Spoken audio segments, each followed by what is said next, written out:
5 times a day, every day, over 1 billion Muslims bow down and recite a prayer to Allah, given to them by Muhammad, their prophet. Every day, 5 times a day, they face a black rock in the holy city of Mecca and submit themselves afresh to the religion of Islam. Every day, they bow as a corporate group all around the world to express their solidarity as followers of Islam, for whom Muhammad is their prophet, the Quran is their scripture, and Mecca is their holy city.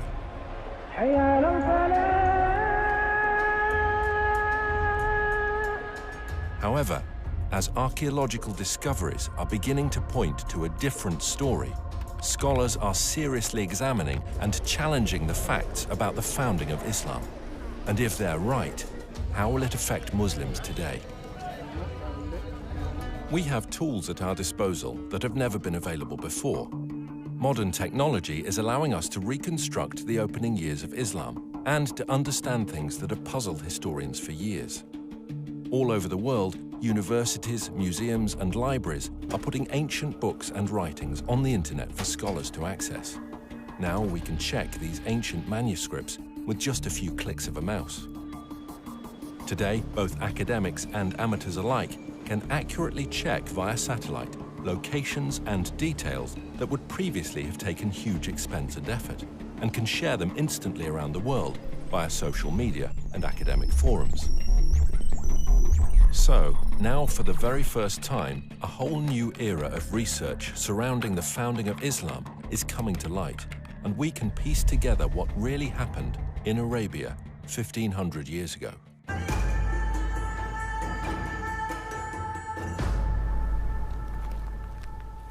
Writer and historian Dan Gibson has lived most of his life in the Middle East. He has extensively researched the peoples and places of the ancient world before Islam. I first came to Arabia in my early 20s, and I've spent more than 30 years exploring every corner of this amazing part of the world, piecing together evidence for a radical new theory, which I believe will change our understanding of the past. Years of study have led me to the conclusion that Islam began somewhere other than where the conventional histories suppose, and that in early Islamic writings there are clues and references that reveal the hidden truth about the Mecca mystery. Back in 2002, I had occasion to visit a conference on Nabatean studies organized here by the Al Hussein bin Talal University. During the conference, I had occasion to speak with leading archaeologists from Saudi Arabia and from Jordan. I asked them specifically about the archaeological record in Mecca. While not wishing to be named or quoted, they admitted that there was no archaeological record in Mecca before 800 AD. I had expected them to defend the opinion that Mecca was a walled city with houses and gardens and public buildings and temples. They said no, there was nothing like that there. Did you know that the name Mecca is mentioned only once in the whole Quran? Muslim scholars link other names with Mecca, names such as the Forbidden Gathering Place, or the Holy House, or the place of Becca or weeping. All of these terms are universally associated with Mecca today. Nevertheless, the Quran itself does not tell us in so many words that these all refer to Mecca. Muslim scholars see no reason to debate this, but in recent years, some historians have raised questions. They have noted that Mecca was a barren place and not located on the ancient caravan route. People have imagined that the caravans carried incense, spice, and other exotic goods. But according to recent research, by the time of Muhammad, the age of frankincense was now long over, and the Arabs engaged in a trade of leather and clothing, hardly items that could have sustained a large city that was described as the mother of all cities and the center of the trade route. Look at this map. Where do all of the trade routes intersect? There are 3 places in northern Arabia that could be described as the center of the trade route. What is interesting is that Mecca was not even a stopping place because it was not even located on the caravan route. In this film, we will find out why there is a total lack of archaeology in Mecca from the time of the Prophet Muhammad. why descriptions of Mecca do not tally with the landscape, and how an early Islamic civil war altered the truth about Islam. While Muslims all over the world believed that their holy city and their founding leaders all lived in Mecca in Saudi Arabia, Dan Gibson believes the evidence actually points elsewhere. During my studies of Arabian history, I've come across evidence that points not to Mecca, but to northern Arabia as the founding place of Islam. Up until now, no one has ever questioned that Mecca is the holy city of Islam. Every Muslim believes that he should pray towards the Black Rock in Mecca. But years of study and countless trips to all parts of the Arabian Peninsula have led me to a radical new understanding of Islamic history. I believe that in the process of understanding Islamic history, a fundamental error has been made. It wasn't a deliberate falsehood, it was just a misunderstanding of what happened during the founding years of Islam. So later Islamic writers corrected what they thought was an error in earlier histories when it was actually the truth. Is it possible that over 1 billion people who follow the religion of Islam misunderstand how and where their religion began? And if so, what implications does this evidence have for the average Muslim who wants to follow the instructions of Muhammad, his prophet? We are going to have to examine a time in history and a setting that few of us understand. For centuries, the histories of the classical world and Middle East empires have been discussed, but little effort has been given to the history of Arabia. This ignorance is true not just of the West, but also of the Arabs themselves. The Prophet Muhammad was born in 570 AD, at a time and a place that few people today really know about. His grandfather and his father were Nabatean merchants, and in fact Muhammad himself married a merchant woman. One day, Muhammad was meditating in a cave and an angel visited him. The angel taught him words of praise to Allah. Later, his wife convinced Muhammad that it really had been an angel and he was in fact called to be a prophet of God. During his lifetime, he had many visits from the same angel, and each time there was a new revelation. These revelations from the whole of the lifetime of Muhammad become gathered together to what we know today as the Quran. Adel Ishamari studied Islam at the Islamic College in Kuwait. Over the years, he and Dan have formed a good friendship and have often found themselves drawn into deep discussion about faith and its history. كانت رسالة محمد هي أن في إله واحد وأن هو آخر الأنبياء الذي أرسلهم الله. وهذا الشيء أغضب كثير من المتواجدين في مكة بسبب أنهم كانوا يعبدون آلهة أخرى وهي الأصنام. كثير من الأصنام كان موجود هناك وكانوا يعبدون هذه الآلهة. ولهذا السبب بسبب غضب الناس عليهم صار اضطهاد على محمد وعلى القلة من أتباعه. فقرر محمد وأتباعه الهجرة إلى المدينة. Muhammad and his followers suffered persecution. So he and a few of his followers fled to Medina. Now that city actually converted to Islam and Muhammad established a government there. And in fact, we can date the Muslim calendar from this period of time. Shortly after this, his followers started attacking caravans, growing in power, growing in number, until eventually more and more people joined them, to the point where they became an expanded military presence, in fact, throughout the whole of Arabia. Muhammad gave his vision of taking Islam to the entire world. However, he died unexpectedly. And at that point, disputes broke out, leading to civil wars. But despite these differences and these divisions, there was the continued dream of expanding the faith to the whole of the world. Eventually, much of North Africa and Central Asia became under the control of Islam. And today, Islam is the second largest of the world's religions. Today, all over the Middle East, when construction companies want to dig for a foundation, there should be someone present from the Ministry of Antiquities. It doesn't matter if you're in Jerusalem, Damascus, or Amman, Jordan. Wherever you dig, the chances are you will expose an ancient site of some sort. In the city of Mecca in Saudi Arabia, developers are digging all over. putting up great buildings, hotels and high-rises. But, to the surprise of archaeologists, there are no ruins of a great and ancient city under Mecca. The city where Muhammad was born was a major city. It had no trouble in raising large numbers of men to work caravans and march in its armies. Not only did it have a significant population, but it was also an agricultural city. وتسمى هذه المدينة اللي هي مكة بأم القرى في القرآن.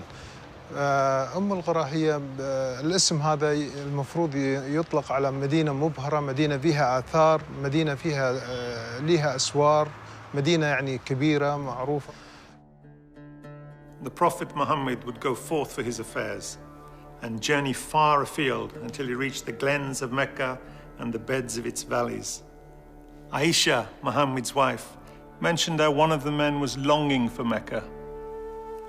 Would that I but stay overnight in a valley filled with various kinds of grass?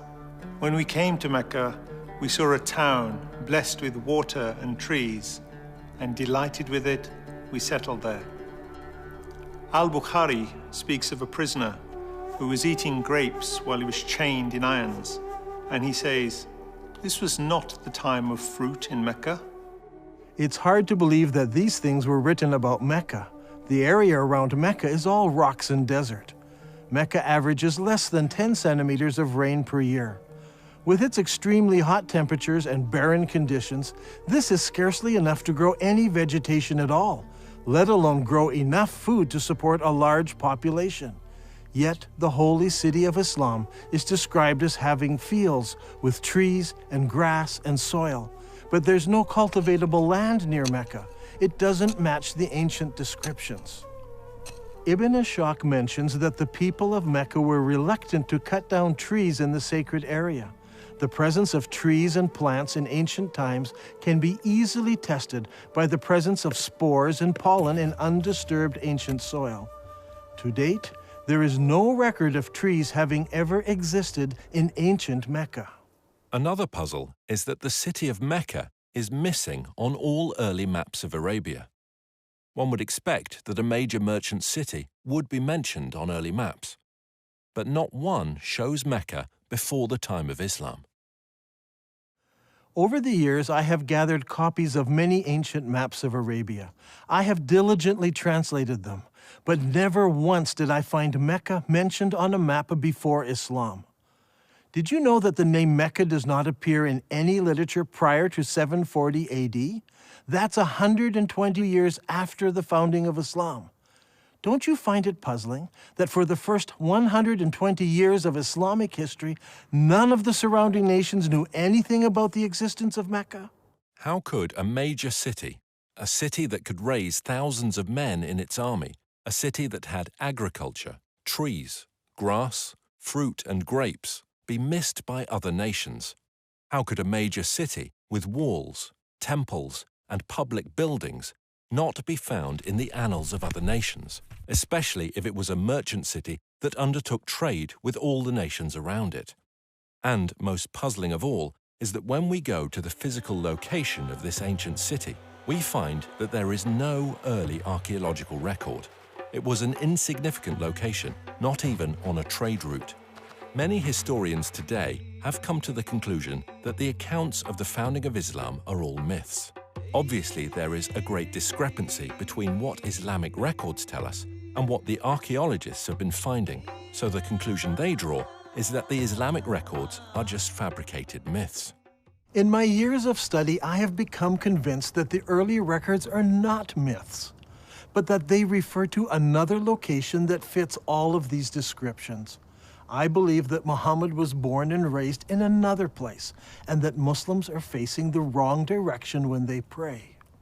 According to commonly accepted Islamic history, the Kaaba was a major shrine in the city of Mecca and the focus of pilgrimage in Arabia. A good starting place might be studying the pilgrimage before the founding of Islam. وكما دون المؤرخ الطبري بأن هناك كان نوعان من الحج، الحج والعمرة. الحج الأكبر أو الحج الأصغر، وكان جد محمد كان يؤدي العمرة قبل الإسلام. This Umrah before Muhammad was at a time when the focal point of Arabian pilgrimage was to a place known as the Forbidden Gathering Place. This location held many pagan idols. وهذه الأسماء كانت موجودة قبل الإسلام، ولكن ما زال المسلمين إلى حد هذا الآن يستخدمون نفس الأسماء، ولكن هي الأسماء هذه جتنا من الخارج، يعني من الوثنية، ليس أسماء إسلامية.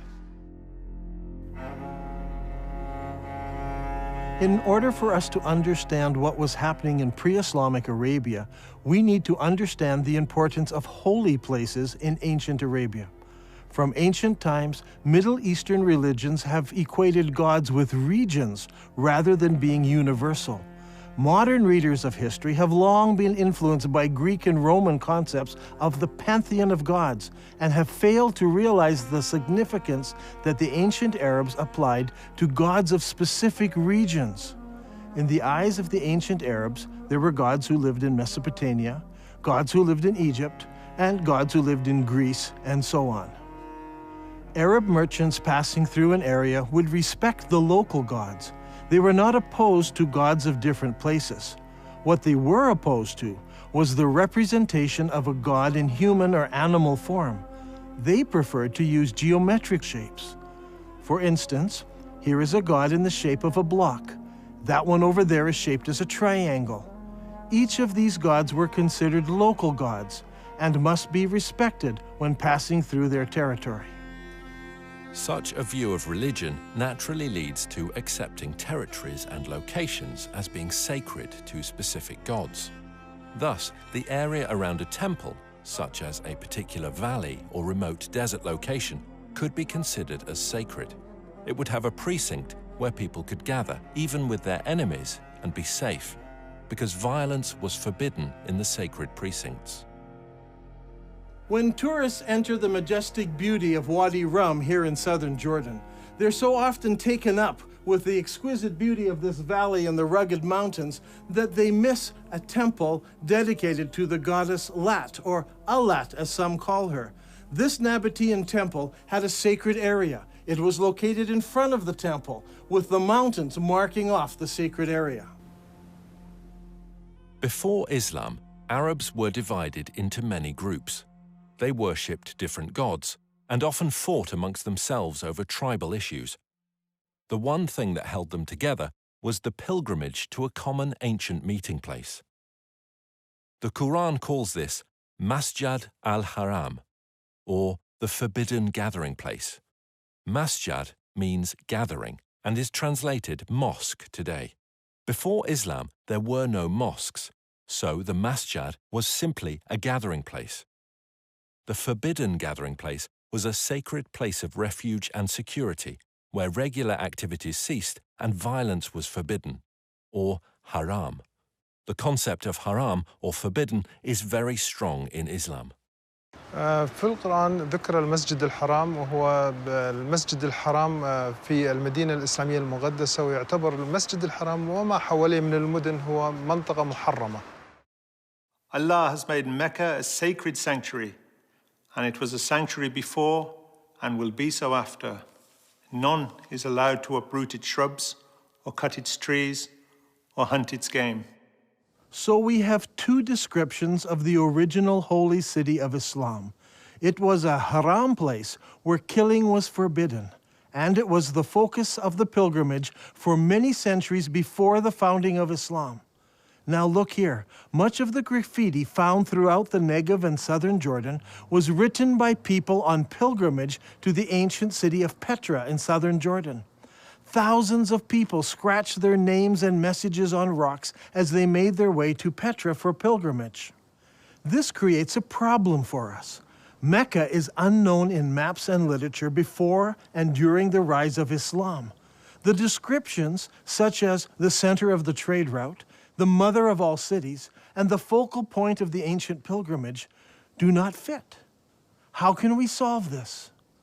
The answer to that comes from Islam itself. المساجد في الوقت الحاضر تتجه كلها صوب القبلة، صوب الكعبة، وهناك مكان في المسجد يسمى المحراب الذي الإمام يوقف فيه ويصلي يقود المصلين، ولكن في الأيام الماضية ما كان موجود هذا المحراب، ولكن كان في حائط يتجه صوب القبلة، وكان المبنى بالكامل مبني باتجاه صوب القبلة. In Islam, it is universally understood that the Qibla is towards Mecca in Saudi Arabia. No one questions the direction of the Qibla today. However, the Quran tells Muslims they have a Qibla. The text of the Quran does not give the name of the city to which prayer was originally made.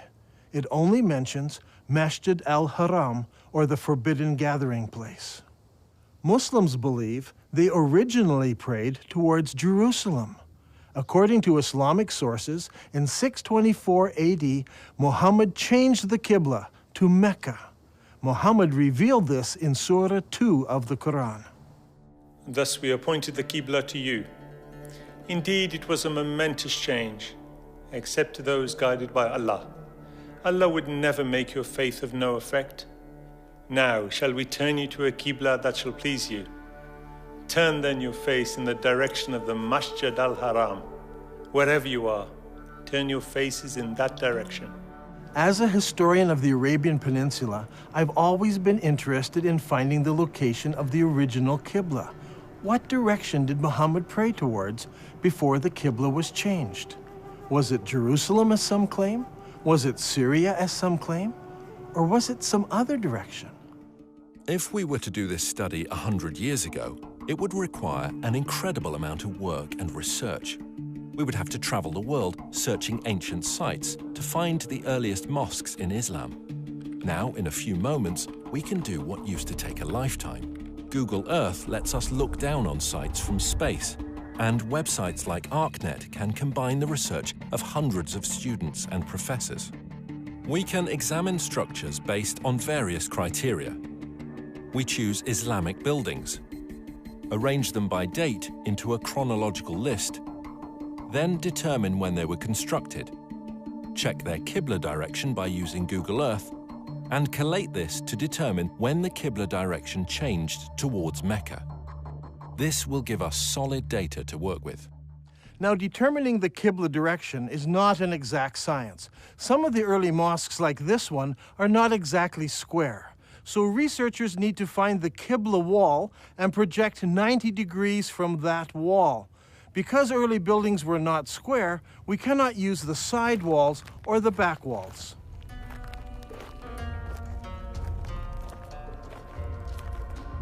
This is the mihrab of an old mosque.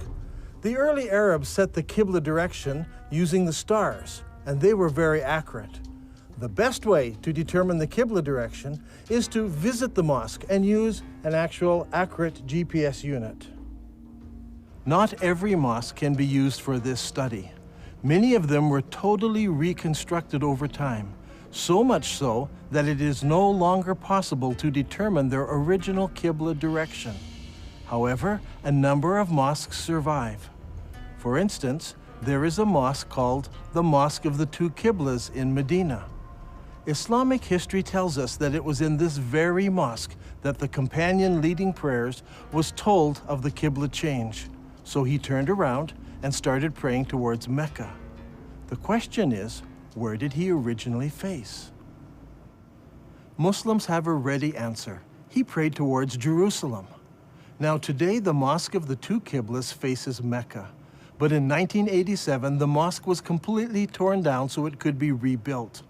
During the construction process, the old foundation was revealed, and they discovered that it did have a Qibla wall that did indeed face north, generally towards Jerusalem.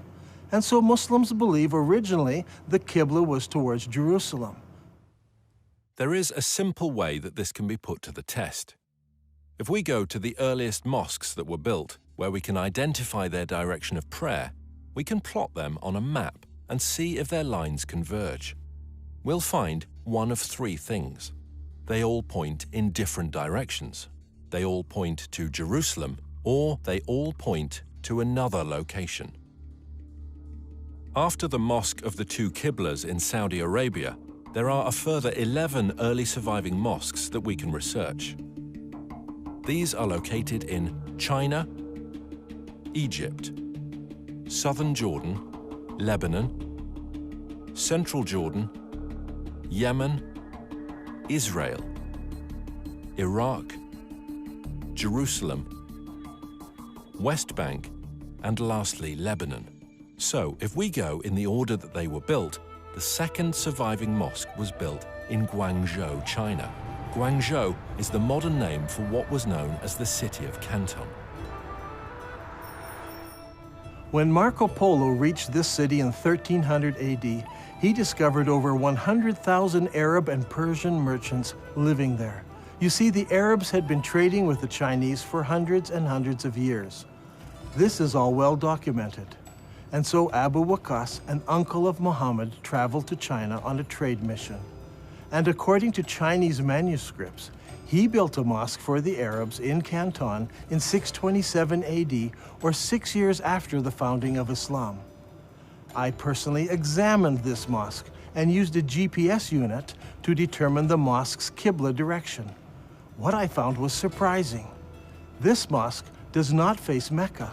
It faces 12 degrees north of Mecca, meaning that it does not face Jerusalem either. Its Qibla passes south of Jerusalem. The next mosque was built in 641 AD, about 20 years after the founding of Islam, in the town of Fustat, just outside of Cairo. This mosque was rebuilt and enlarged several times, so that today the original foundation is no longer evident. However, a description of the original ground plan of the mosque survives, and the Islamic records tell us that the first Qibla pointed east and later had to be corrected towards the south, towards Mecca. The next surviving Islamic building is the Umayyad Palace, built here at Humayma in southern Jordan.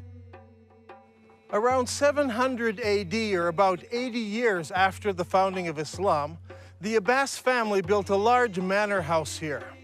This house had no special mosque area.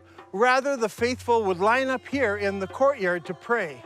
This house has a Qibla direction, but it is not towards Jerusalem. The following year, a new mosque was built in Baalbek in Lebanon. Notice that its Qibla does not point to Mecca. 1 year later, the Umayyads built a large and impressive mosque here on the citadel in Amman, Jordan. This mosque points south. Mecca is over there. A couple of years after this, in 705 AD, or 84 years after the founding of Islam, Muslims constructed the Great Mosque of Sana'a in the capital city of Yemen. While this mosque points in the general direction of Mecca, it actually points to the west of Jerusalem. The following year, in 706 AD, the Umayyad Muslim rulers built Khirbat al-Minya, a large palace complex in Israel on the shores of Galilee. This palace complex had a specific room used as a mosque. According to the inscription set into a gateway, it was built 87 years after the founding of Islam by the Muslim ruler Al-Walid. This building and its mosque do not face Jerusalem. That same year, the Muslims also built the Wasit Mosque in Iraq. Originally, archaeologists claimed that this mosque pointed to Jerusalem. However, further research has shown that this mosque points south of Jerusalem. The next mosque is the Al-Aqsa Mosque in Jerusalem itself. This mosque is not the temple dome, but rather the old mosque to the south of the dome. This mosque is already in Jerusalem, but it also has a Qibla, and it does not point to Mecca. The next mosque we come to was built in 724 AD, 103 years after the founding of Islam. This is the Khirbat al-Mafja Mosque near Jericho in the Jordan Valley.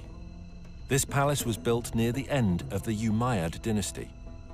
By looking at the floor plan, we can see that the palace and its mosque faced south rather than towards Mecca.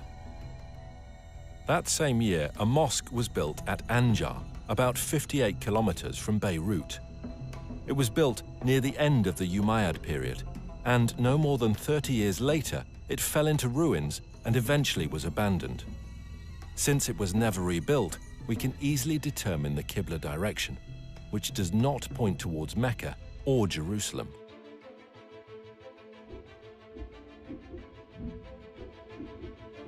Now, let's put this all together onto one map.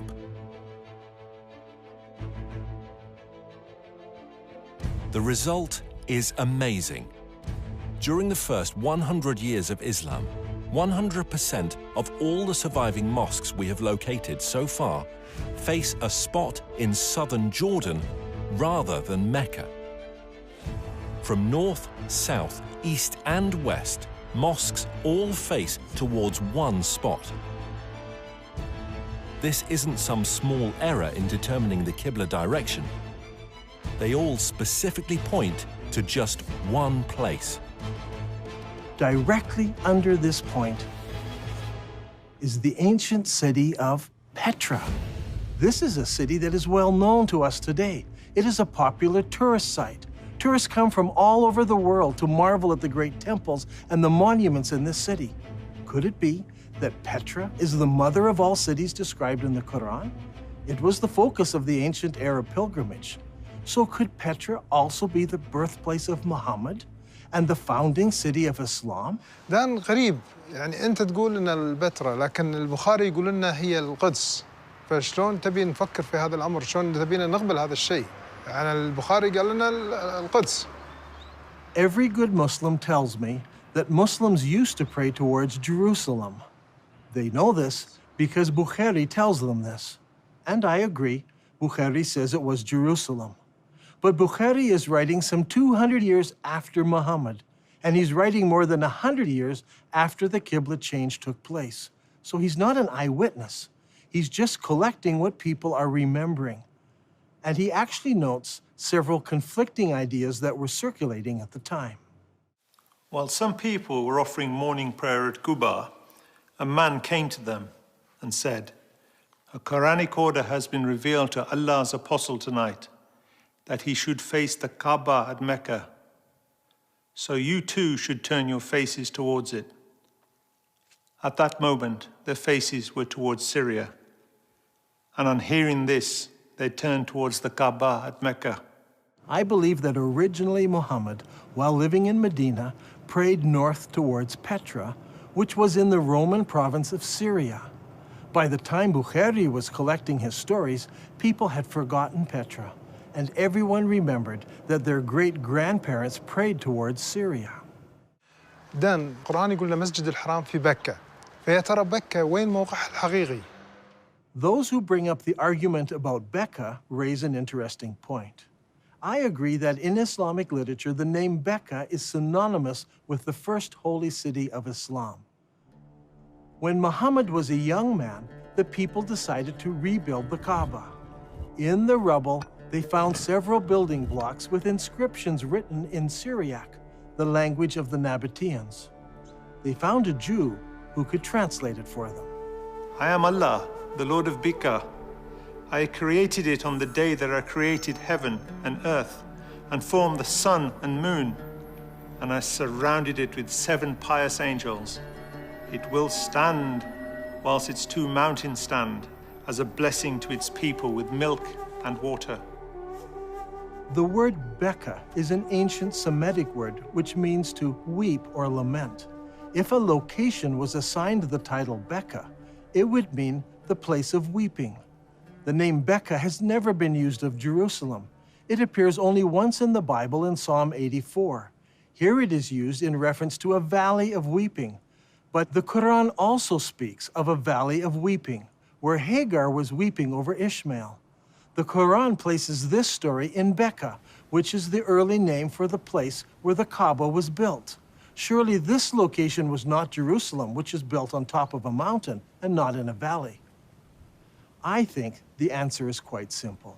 There were many major earthquakes in Petra, such as the one in 551 AD, only 19 years before Muhammad was born. We are told that during that earthquake, much of Petra was destroyed. Petra could have been called the Valley of Becca because so many people were killed over so many years from all the earthquakes. If Petra is the holy city of Islam, then there should be evidence of Muhammad's tribe, the Quraysh, around Petra. If Dan Gibson can find Muhammad's tribe, it will greatly support his theory that Muhammad was from the Petra region and not from Mecca.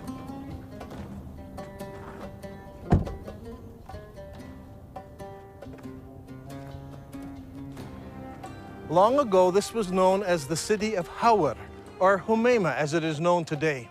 Archaeologists have uncovered a farmhouse belonging to the Abbasid family and a mosque built some time later. When the Muslims of Iraq defeated the Umayyads of Damascus, they wanted a member of Muhammad's family to support and legitimize their revolt. And so they came here to Humayma, 27 miles from Petra. It was here that they found Muhammad's family and the Quraysh tribe. They didn't go to Mecca in Saudi Arabia or Medina. They came here to Humayma, 27 miles outside of Petra. It was here that they found the Quraysh tribe and the family of Muhammad, not in Saudi Arabia. So far, we have discovered that the early mosques of Islam all faced the ancient city of Petra. But does the city of Petra fit the Islamic descriptions of the original holy city of Islam? There is a story told by all of the early biographers of Muhammad. It concerns Abdullah, Muhammad's father. He was working in the field one day and he came home with dirt on his hands. He went in to his first wife and said, "Lie with me," but she refused because he was dirty. So he went out, washed off the soil, went into his next wife, Amina. She conceived, and in this way, Muhammad was born.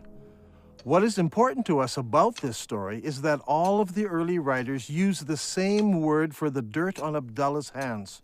They all use an Arabic word for soil, especially the soil of a cultivated plot or field. The problem is, there is no cultivatable land near Mecca. However, when we come to Petra, we discover that Petra had water, fields, and trees. According to archaeologists, there were private and public gardens, as well as running water brought into the city through aqueducts and clay pipes. Archaeologists have described fruit trees, grapes, and gardens existing in ancient Petra. Even today, there are cultivated plots of land between Petra and El Beida, which is 5 kilometers away. By analyzing ancient soil, researchers have discovered that only 100 years ago, the hills around Petra were covered with trees, including oak, juniper, pistachio, and carob. Not only did the holy city have trees and fields, it was also a walled city. Ibn Ishaq says, and they surrounded him by the walls of Mecca. Now this is very puzzling because Mecca had no city walls. Some think perhaps this was a house in Mecca, but Ibn Ishaq specifically says the walls of Mecca. But Mecca was not a walled city. So what about Petra? Petra was built in a valley. On either side of the valley were large mountains with cliffs. These cliffs were as good as city walls. So the people of Petra built walls from one mountain cliff to the other mountain cliff, both on this side of the valley and also on the other side of the valley. So Petra had city walls. Another distinctive feature in Petra is that it contains a very unique stream. Now, usually you have a valley with mountains on one side, mountains on the other, and a stream running down the center of the valley. But in this case, long ago, earthquakes cracked these mountains so that there is a crack in that mountain, water runs through that crack, across the valley, and out the crack in the other side. The Nabateans built a colonnaded street from one mountain to the other mountain, and beside it was a rainwater course. Let's go down there. Now, in Islam, one of the duties of the pilgrims is to go 7 times between 2 mountains called Marwa and Safa. What is interesting is that Bukhari tells us that Muhammad chose to do this, running in the rainwater course between the 2 mountains. But there are problems. Safa and Marwa are just small rocks. Today they're housed right inside of the mosque building. As you can see on this drawing, there was no rainwater course between these two rocks. But here in Petra, the description fits exactly from one mountain to the other. There are 4 ways into the Petra Basin. Since Petra is in a valley, one could enter from either end of the valley. During the year of the contest of Mecca, the Prophet entered Mecca through its upper part. But there were also other ways of entering Petra. The ancient records tell us that the holy city could be entered and exited by a crack in the rocks. In Arabic, this is called a thaniya. Al-Bukhari mentions this several times. Allah's apostle used to enter Mecca from the high Thaniya and used to leave Mecca from the low Thaniya.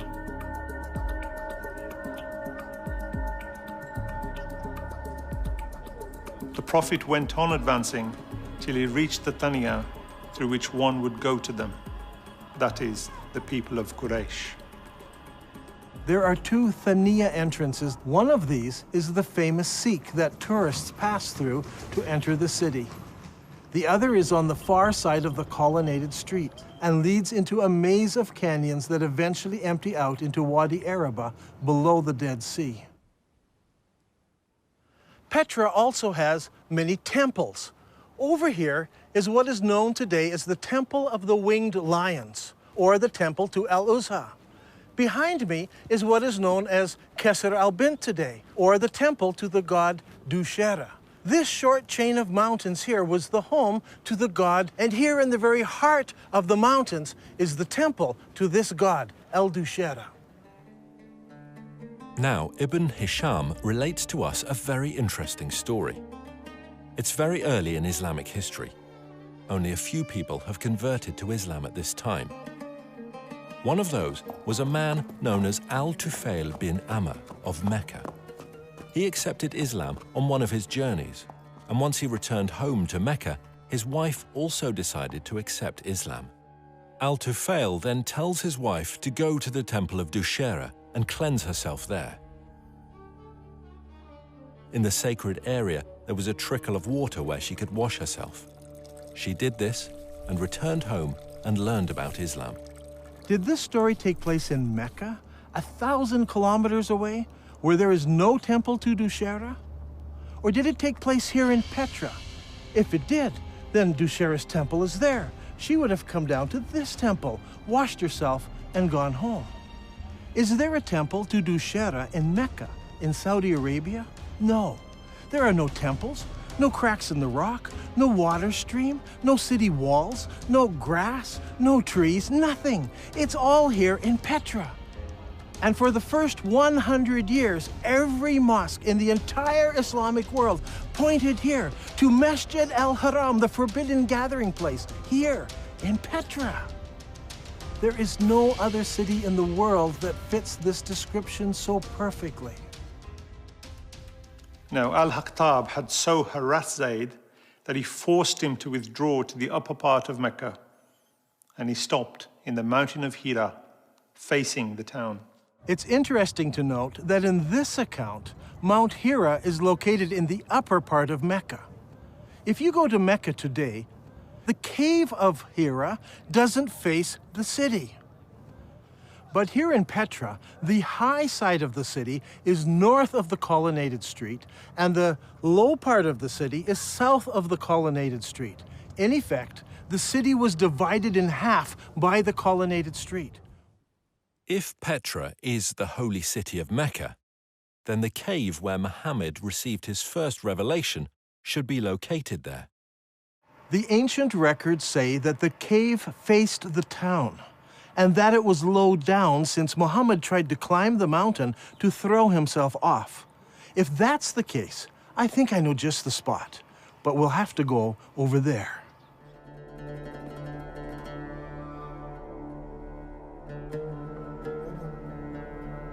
Here in this cave, we can see where there are many various god blocks.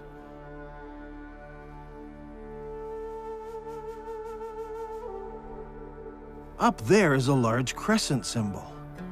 This is just the sort of cave where young men would go to contemplate the meaning of life. The descriptions and location of this cave are just like the ancient records describe it. Just outside of the city, the entrance facing the city, and evidence that people spent time here in religious worship and meditation. I think that this is one of the holiest spots for all of Islam, and it's here in Petra.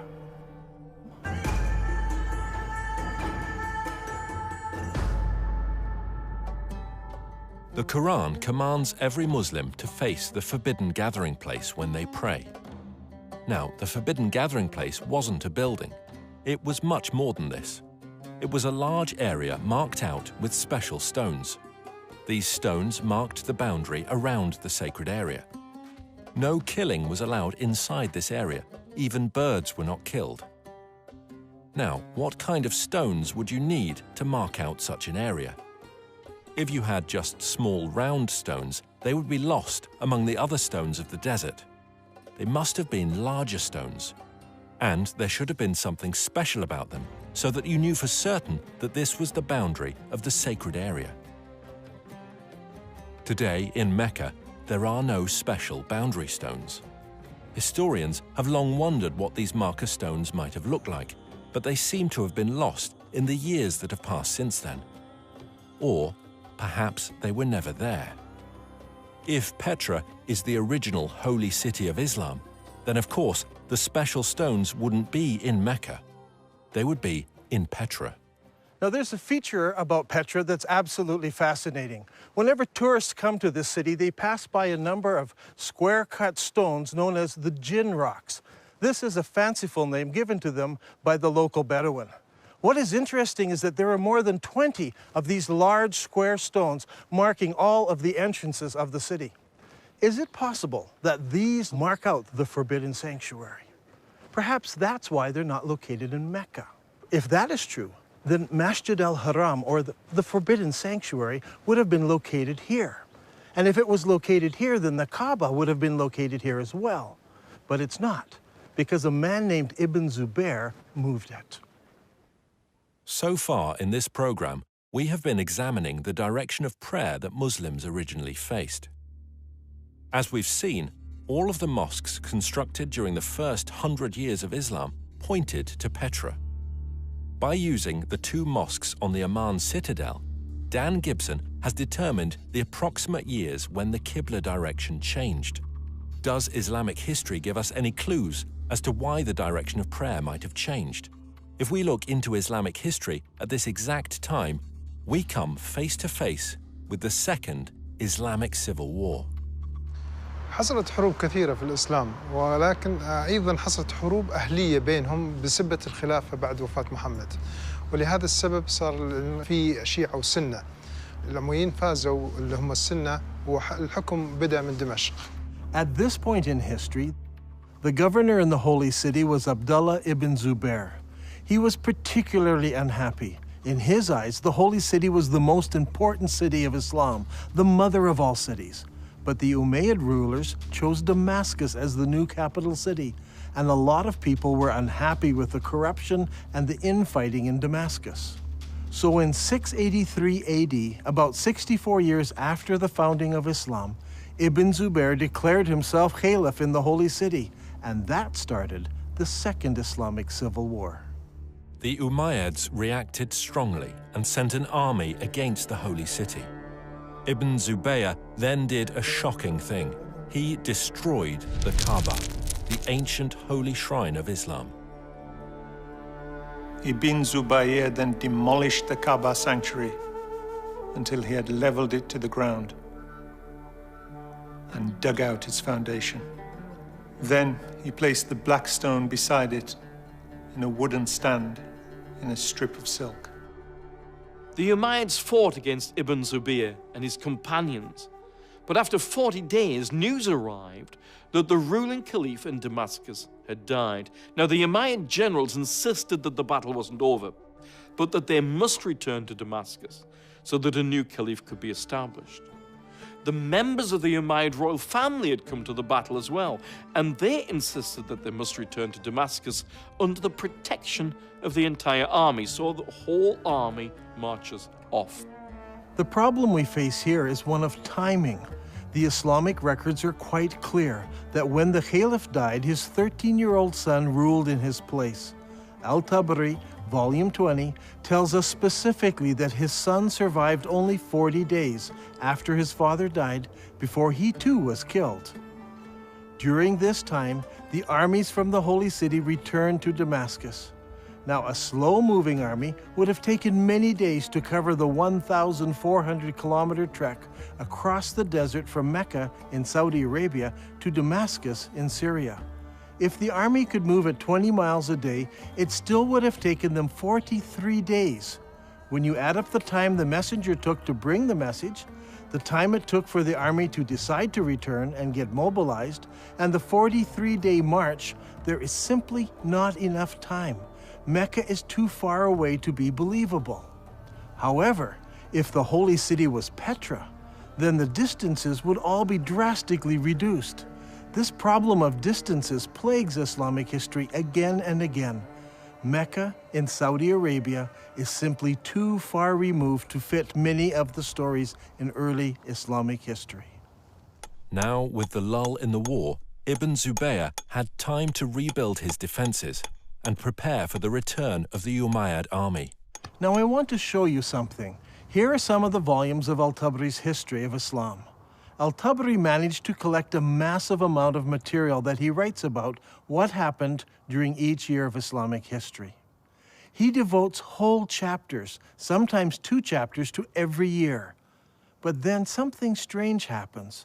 The battle for the Holy City takes place over several years, but year 70 of Islamic history is of great importance. Now notice, Al-Tabari spends 15 pages describing what happens in year 69, and he spends 27 pages describing what happens in year 71. But where is year 70? Look at this. For year 70, Al-Tabari only records a few lines of text. Did he not find any more information for this year? Or did later editors censor this year from Al-Tabari's record? Only a few lines, but what he records gives us a few tantalizing details. It tells us that Musa'ib ibn Zubair, apparently a brother of Abdullah, brings supplies to the Holy City. Were these supplies military equipment? No, it says he brought many horses and camels. I believe that this is the year that the followers of Ibn Zubair moved south from Petra to the deserts of Arabia to find a place where they could hold out against the Umayyad forces. All details of this year have been removed from Al-Tabari's history. But we know that they obtained many horses and camels, which would have no other purpose than to move many of the people out of the city. This lull in the war continued into the next year. So Ibn Zubair took advantage of the break to undertake a religious project. He decided to rebuild the Kaaba. But Al-Tabari does not tell us where the new Kaaba was constructed. Was it in Petra? Or was it in a new, safer location in faraway Mecca? I believe that the new Kaaba was built in Saudi Arabia, and that the black rock was moved there for safekeeping. So even if Ibn Zubair lost the holy city, he still had the rock and a new Kaaba. After a new caliph was established, the Umayyad army returned. This time the army was bigger, and the Umayyads brought large weapons of war with them. Among them, a stone-throwing machine called a manjanik. The war between Ibn Zubayr and al-Hajjaj took place for 6 months and 17 nights in the hollow of Mecca. Yusuf ibn Mahak said, "I saw the manjanik with which stones were being hurled. The sky was thundering and lightning, and the sound of the thunder and lightning rose above that of the stones, so that it masked it."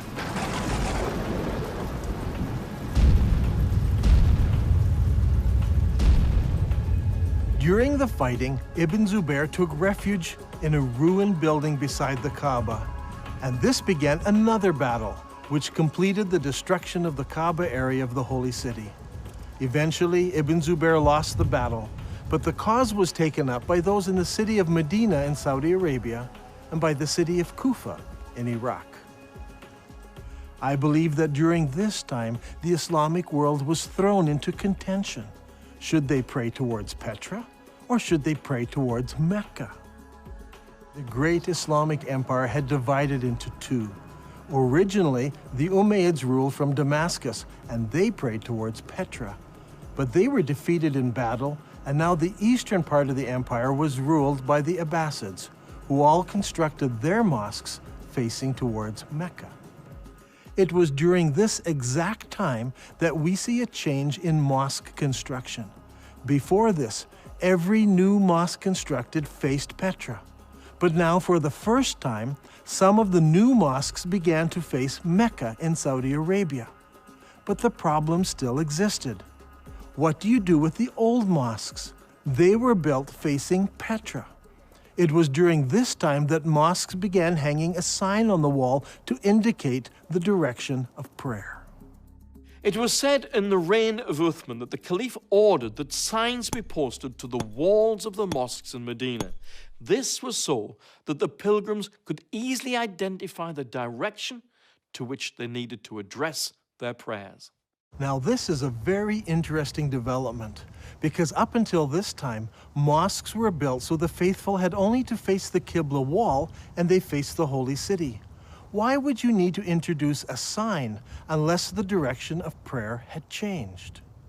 Around this time, around 89 years after the founding of Islam, a niche was suddenly introduced into mosque structure to denote the direction of prayer. This niche was added to older buildings and also incorporated into newer buildings.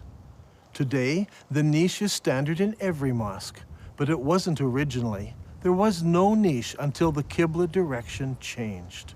In the Civil War, the Umayyads still prayed towards Petra, but the rebels in the Holy City in Medina and in Kufa chose to pray towards the new Qibla in Saudi Arabia. When the armies of Kufa met Ibn Zubayr, Bujair ibn Abdullah al-Musli spoke, "Praise be to God who has tested us with shackles and tested you by your forgiving us. Ibn Zubayr, we are people who turn to the same Qibla as you." What a strange phrase. We are the people who turn to the same Qibla as you. Muslim historians argue that this means the same Qibla as every other Muslim. But now that we have uncovered evidence of the change of Qibla at this very time, this phrase takes on special significance. The people of Kufa join with Ibn Zubayr in accepting his Qibla. This is key to understanding much of what takes place later. Even though Ibn Zubayr is eventually killed and seems to lose the civil war, the city of Kufa plays a major role in the development of the new Abbasid dynasty, and Kufa becomes a theological center and a place for copying Qurans. In the Islamic world, things were a mess. Not only were Muslims divided politically, they were divided religiously. Obeying the wishes of Allah as revealed by the Prophet Muhammad was at the very heart of Islam. Should you obey Muhammad and the Quran and face towards the forbidden gathering place in Petra? Or should you pray towards the sacred house and the Black Rock, which is in Saudi Arabia? So far, Dan Gibson has plotted the existing mosques from the 1st century of Islam, and they all point to Petra in Jordan. So what about the mosques of the 2nd century of Islam? Do they all point to Petra as well?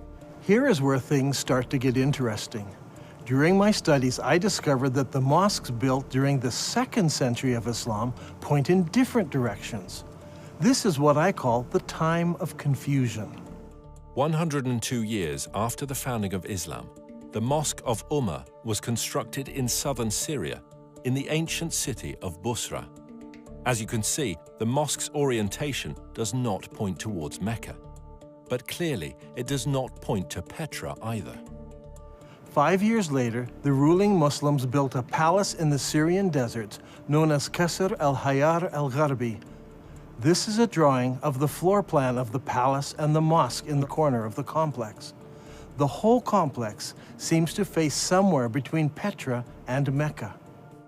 A couple of years later, Qasr al-Hayar-e-Shaki Palace was built about 100 kilometers north of Palmyra. If we examine the ground plan of the palace buildings, we notice that the palace and its mosque don't seem to align to either Mecca or Petra. Once again, it points in between. Is it possible that something had happened which made the builders not want to choose either Petra or Mecca, so they pointed the Qibla between the two? We can see from the map that the Qibla points exactly between the two cities. It is not a slight error in calculation, but a deliberate avoiding of both Petra and Mecca. So, we must find an answer elsewhere to explain that change. 109 years after the founding of Islam, a mosque was built in Bangalore, Pakistan. Like all of the other mosques of the period, it had only a Qibla wall without a niche. This mosque, however, pointed towards Mecca in Saudi Arabia. Here we have the very first mosque that we can identify as pointing to Mecca. There may have been others built that no longer exist, but this mosque is significant because it's the earliest surviving mosque that we can truly say faced Mecca in Saudi Arabia. And what is astounding is that it was built about 100 years after the death of Muhammad. This is very late for Muslim historians, and it is going to cause traditional Islamic history all kinds of trouble. One of the most important buildings in our study is found here on the citadel of Amman, Jordan. This Umayyad palace was built about 122 years after the founding of Islam. Now, if you remember, we looked at an Umayyad mosque built over here. This mosque points directly towards Petra. But when they built the palace, its Qibla direction was directly towards Mecca. So clearly, the Qibla direction changed sometime between the construction of those buildings and the construction of this palace. This will help us determine how and when the Qibla direction changed. Remember, it was during the construction of this palace that the name Mecca first appears in literature anywhere. الغريب أن مكة لم تذكر طول هالسنين هذه لا في الكتب الأدبية ولا الكتب الإسلامية، ولكن ما تم ذكرها إلا عند تغيير القبلة، وهذا شيء غريب جدا. يا ترى شنو الأسباب؟ يعني المفروض أنه يذكر حتى في الكتب الإسلامية في تاريخ الإسلام، ولكن لم يذكر هذا الشيء إلا عند تغيير القبلة. هذا شيء غريب. The next major mosque that was constructed was built 32 kilometers south of Amman, Jordan. This was known as the Mushatta Palace and Mosque, and it was built in 743 AD. As you can see, it was a very large and impressive Umayyad palace, with the mosque located in the southern part of the structure, facing Petra. Indeed, the entire complex faces Petra. What makes this interesting is that it seems that Islam is now split into several groups. There were the traditionalists, who built their mosques like this one, facing Petra. But there were reformers whose mosques face Mecca. And there were others who were not in either group, and they refused to select either of those Qiblas. During this time, a significant change took place in Islamic history. The Umayyad rulers of Islam in Damascus were defeated by the Abbasids of Kufa.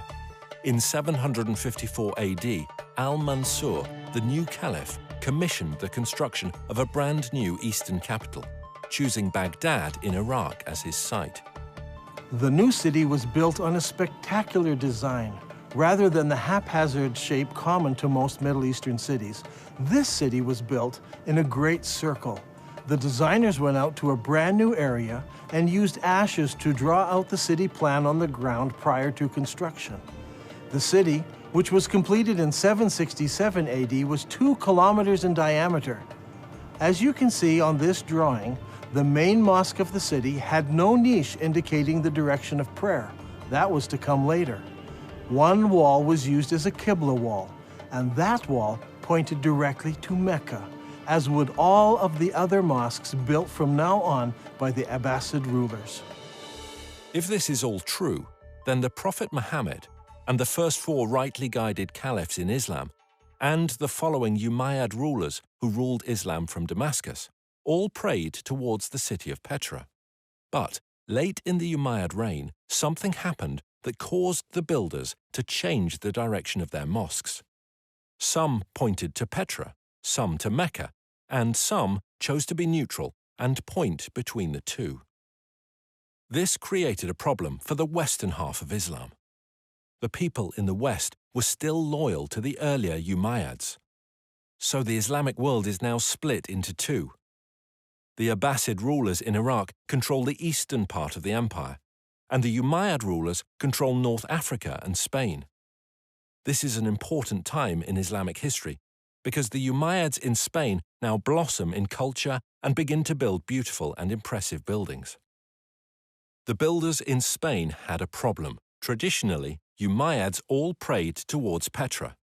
But, as we're going to see, something devastating happened, resulting in future mosques no longer facing that direction. Their enemies, the Abbasids, now pray towards Mecca in Saudi Arabia, so they don't want to choose that direction of prayer. So what should the Umayyads do? As I examined the mosques built by the Spanish Umayyads, I discovered a most surprising development. These builders chose neither Petra nor Mecca. Now, as we have seen, some of the builders in the Middle East chose to point their qiblas between the two cities. But the builders in North Africa and Spain decided to do something completely different. Over the years, historians have always been puzzled by these mosques. Their qiblas seem to point towards somewhere in South Africa, but all of the African and Spanish mosques point to slightly different places. It all seems very confusing. However, when plotted on a map, we can see that the mosques of North Africa and Spain all have qiblas that are parallel to a line drawn between Petra and Mecca. So rather than choosing Petra or Mecca, they chose to make their qiblas parallel to a line drawn between the two cities.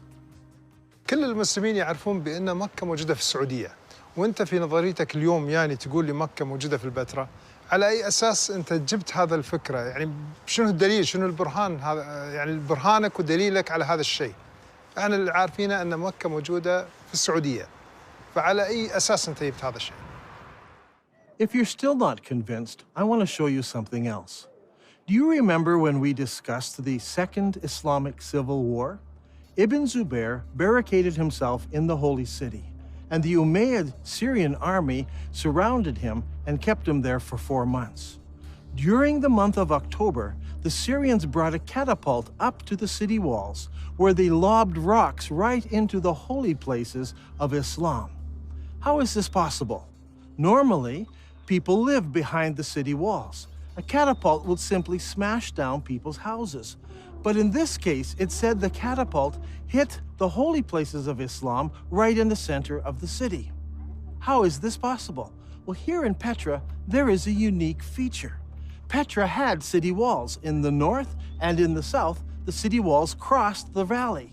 But in the north, the city walls did not go all the way to the canyon because there was a watercourse running along the canyon. I believe the Syrians brought their catapult up the dry river course right to the place where they could lob rocks into the very heart of the city, hitting the Kaaba and the holy places of Islam. Archaeologists from Brown University have been digging here in Petra for many years. Their project was to excavate what is known as the Great Temple area. As they uncovered the temple, Dan was amazed to find evidence that supported his theory. One of the interesting features of this building is that people built defenses here against attack. See, here in this doorway, they closed it in so they could defend themselves. This happened sometime after the earthquake of 551 AD. We can date the defenses of here by the roofing tiles that were used in the construction of these defenses. However, there are no recorded battles in Petra during this time. So we know this happened during the founding years of Islam. But this is not the only evidence we have. During the excavations, the archaeologists uncovered over 400 catapult stones. These stones are buried in about the right place at exactly the right time. This is an extremely strong indication that the battle took place here and that the first original Kaaba was close to this location. So, Islam was divided between the traditionalists and the reformers.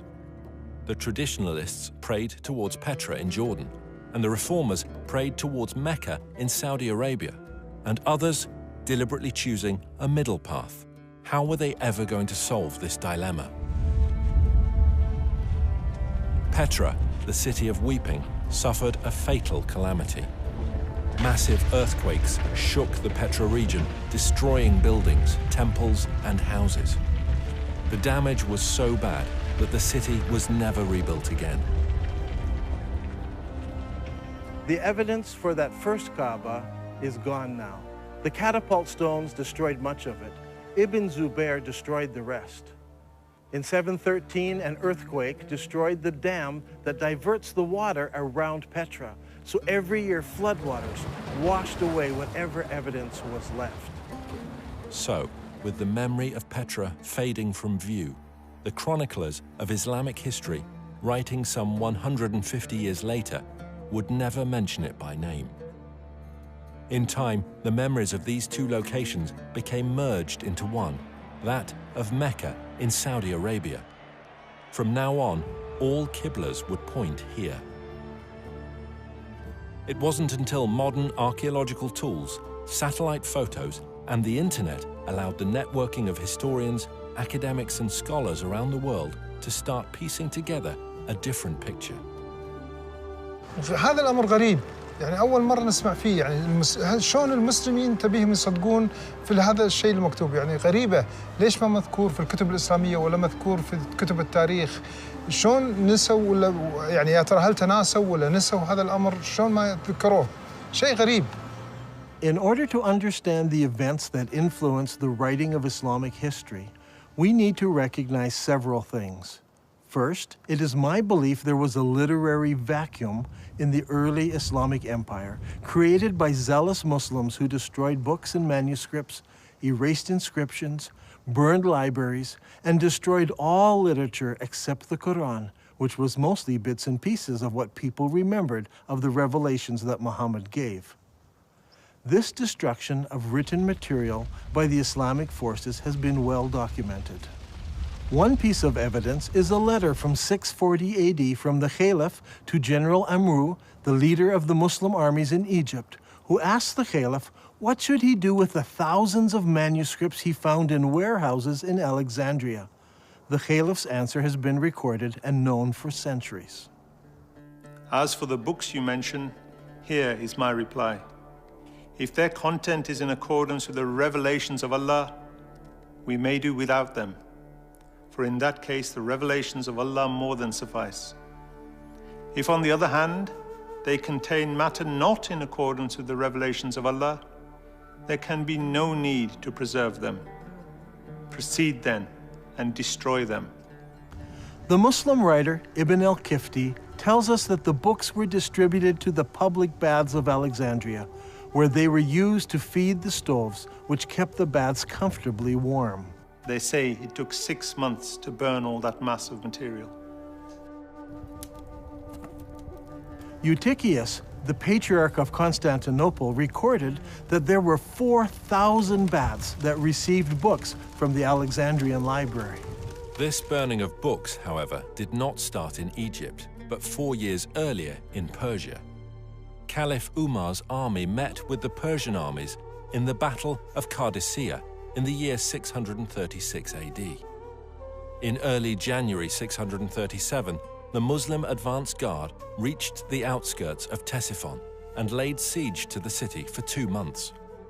Eventually, the city fell and the Muslims occupied it. During the fighting, the palaces and the library at Ctesiphon were deliberately burned.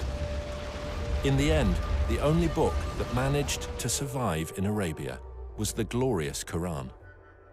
When it comes to the history of the Quran, historians have struggled. It seems that most of the Quran was retained in an oral fashion rather than written form. While the Arabs were great memorizers and had the ability to retain the entirety of the Quran, the retention of materials in an oral tradition suffers from several difficulties. First, the accuracy of the memories of the individuals involved must be perfect. In the case of the Quran, arguments arose over the various verses, how they should be rendered, and if they should or should not be included in the whole. Second, the problem of transferring knowledge from the learned to the novice is often a difficult step. In the case of the Quran, most of the men who memorized the sayings of Muhammad were also warriors. As is often the case, Warriors die in battle, and their knowledge of the Quran perished with them. This is amply illustrated in the Battle of Yamama, when an estimated 450 men who had memorized the Quran were killed. Hudayfa bin al-Yaman came to Uthman at the time when the people of Damascus and the people of Iraq were waging war to conquer Armenia and Azerbaijan. Hudayfa was afraid because the people of Damascus and Iraq had differences in the recitation of the Quran. So he said to Uthman, "O chief of the believers, save this nation before they differ about the revelations." So Uthman sent a message to Hafsa saying, "Send us your manuscript of the Quran so that we may compile the Quranic materials into perfect copies and return the manuscript to you." Hafsa sent it. Then a group of men sat down to create a new copy of the Quran. Uthman said to the 3 Quraysh men, "In case you disagree, write it in the dialect of Quraysh, for the Quran was revealed in their tongue." When several copies were written, Uthman returned the original manuscript to Hafsa. Uthman then sends every Muslim province one copy of what's been written, and he orders that all other Quranic material, whether written in fragmentary manuscripts or even in whole copies, that they all be burned. And so the burning continued. This time, even Quranic materials were burnt. But it did not stop the arguing about what should or should not be included in the Quran. When the new Qurans arrived in various provinces, people argued against them. Sa'id bin Thabit said, "A verse from Surah Al-Ahzab was missed when we copied the Quran, and I used to hear Allah's apostle reciting it. So we searched for it and found it with Husayma bin Thabit al-Ansari." These 5 or 6 copies were now the only Qurans in the entire Muslim empire. Uthman's order to burn all other Quranic material tried to wipe out all Qurans everywhere, except the few that were held by the provincial governors. In effect, all non-Muslim books were destroyed, and then the Muslims destroyed all of their own books and writings, except for 5 or 6 copies. Remember, the Islamic Empire at this time stretched from the Atlantic Ocean through the Middle East all the way to Afghanistan, and only 5 or 6 copies of the Quran existed in all those millions of square kilometers. This is what I refer to when I speak of a literary vacuum. Much later, once the Abbasids took control of the Islamic Empire, they recognized this literary vacuum and they set out to correct it. The problem was, they were interested in producing an Abbasid version of Islamic history. So all of the materials produced under the Abbasid control reflected the politically correct version of Abbasid history. These histories and hadiths about the previous 250 or more years were collected, copied, and distributed. Those books that were written earlier were either destroyed or edited by later writers who thought they found errors in them. Under Abbasid rule, massive religious, scientific, and academic projects were undertaken. The Abbasid rulers encouraged scholarly development that would not only present the early years of Islam in a good light, but would also confirm their own right to ruling the empire. During this period of time, we find the great Islamic historians writing their treatise on Islamic history, and they also edit the earlier accounts. For example, we don't have Ibn Ishaq's original biography of Muhammad, as Ibn Hisham, under the Abbasids, corrected what he called grievous errors in the original account. After the editing of Ibn Hisham, the rest of the great Islamic historians began to write their histories, and they present us with an Islamic history that was tailored to suit the religious and political worldview of the Abbasids of their day. Is it possible that Muslims today are victims of an Abbasid cover-up? Did the Abbasids purposely turn Muslims away from praying towards the forbidden gathering place in Petra, as the Quran commands, and make them pray towards the Black Rock, now residing in Mecca? Are Muslims still being misled by Abbasid propaganda? I believe the stage was set when early Muslim leaders gathered together the various scraps of the Quran. The problem wasn't the collection, it was the destruction of anything that opposed their view. There is a great divide here between Western thought and Muslim thought.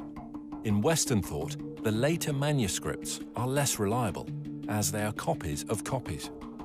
We need to go back to earlier source material, as it's more accurate.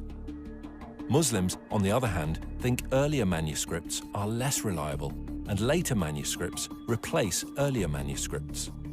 Even in the Quran, later revelations replace or abrogate earlier revelations. Once you allow the concept of abrogation, you open yourself up to accepting all kinds of changes. If the Abbasids tampered with history, did they go so far as tampering with the text of the Quran? For instance, how did the name Mecca get into Surah 48? Abu Bakr, the successor of Muhammad, made the first compilation of Quranic material. Uthman, who followed him, used that collection and then added to it. The historians tell us that even after Uthman had compiled his Quran, people remembered still more verses that Muhammad had revealed. Every time a new Quran came out, it was touted as the most complete Quran. The previous ones were okay, but the newer ones were more complete, with more revelations in them. Did the Abbasids bring out an even more complete Quran that contained mention of Mecca? Today we have many of the Abbasid Kufi Qurans in museums from Istanbul to Samarkand. These Qurans use the Kufic script invented in the city of Kufa. But what about earlier Qurans written in other scripts? I have searched through many of the early Quranic parchments written in pre-Kufic script. It should come as no surprise that none of the pre-Kufic material includes verses about the changing of the Qibla or the city of Mecca. Historians have challenged me that I'm trying to rewrite all of Islamic history. I assure you I'm not trying to do this. I'm only suggesting one small change. Long ago, the holy city of Islam was referred to as Mecca. I believe that name was used for the city of Petra after repeated earthquakes killed many people. After Ibn Zubair moved the Black Stone to Mecca, scribes had only to make one small change to Islamic writing. In Arabic, Mecca is written like this. It's very easy to change the ba to a mim. Watch again. That's all it took. It is virtually undetectable to later readers. Did the Abbasid scribes correct an earlier reference to Mecca in the Quran and make it into Mecca?